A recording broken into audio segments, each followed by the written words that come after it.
Touch of home চ্যানেলে আপনাদের সকলকে জানাই স্বাগতম। আজকে আমরা বানাবো একদম সামান্য কিছু উপকরণে দারুণ সুস্বাদু চিকেন। চিকেন বানানোর জন্য আমরা এখানে 500 গ্রাম মাংস নিয়েছি এবং 3টে মিডিয়াম সাইজের পেঁয়াজ কেটে নিয়েছি এবং একটি আলুকে 4টে টুকরো করে নিয়েছি। মশলায় লাগছে কিছু রসুন, একটু আদা, শুকনো লঙ্কা, কাঁচা লঙ্কা আর একটা ছোট টমেটো। এরপর কড়াইতে তেল গরম হয়ে এলে আমরা আলুগুলিকে ভেজে নেব অল্প নুন দিয়ে।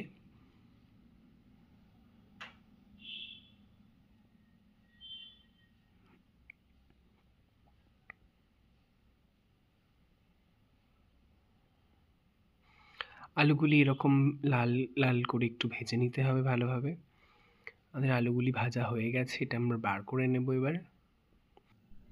ওর মধ্যেই আমরা দিয়ে দেব গোটা গরম মশলা ফোড়ন এবং তারপর কেটে রাখা পেঁয়াজগুলি।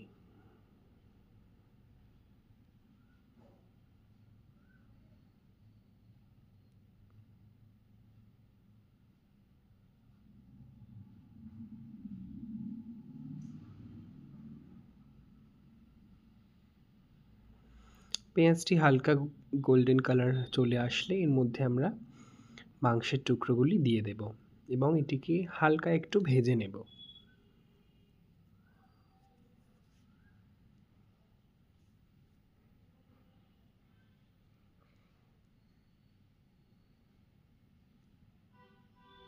দেখুন মোটামুটি আমরা হালকা একদম একটু ভেজে নিয়েছি। এর মধ্যে আমরা এবার দিয়ে দেব টমেটো কুচি,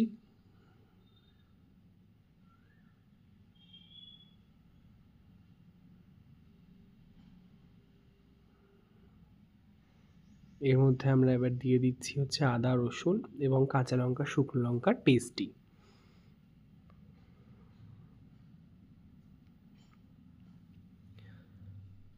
পরিমাণ মতো হলুদ,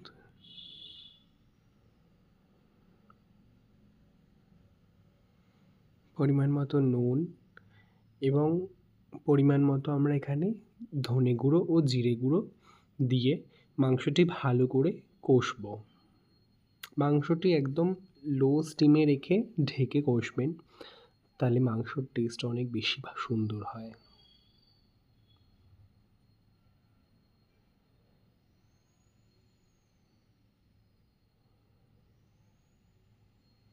দেখুন আমাদের মাংস আমি ঢেকে একদম লো স্টিমে কষছি, কত সুন্দর তেল বেরোচ্ছে।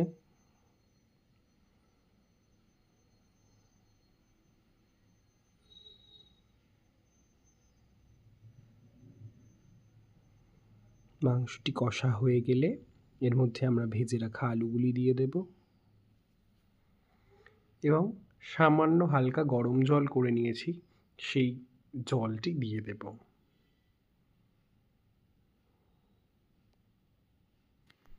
গরম জলটি দেওয়ার পর কিছুক্ষণ আমরা ঢেকে রেখে এটিকে ফুটতে দেব, যাতে আলুগুলি ভালো মতো সিদ্ধ হয়ে যায়। এটিকে আপনারা ভাত, লুচি, পরোটা, রুটি সব কিছুর সাথেই খেতে পারেন, দারুণ খেতে হয়। আপনারা অবশ্যই সকলে একবার হলেও চেষ্টা করবেন এটা বানানোর জন্য।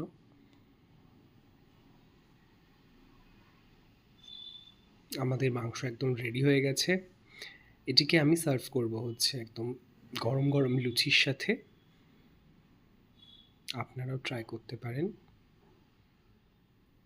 যদি রেসিপিটি ভালো লেগে থাকে অবশ্যই লাইক, কমেন্ট এবং চ্যানেলটিকে সাবস্ক্রাইব করবেন। ধন্যবাদ।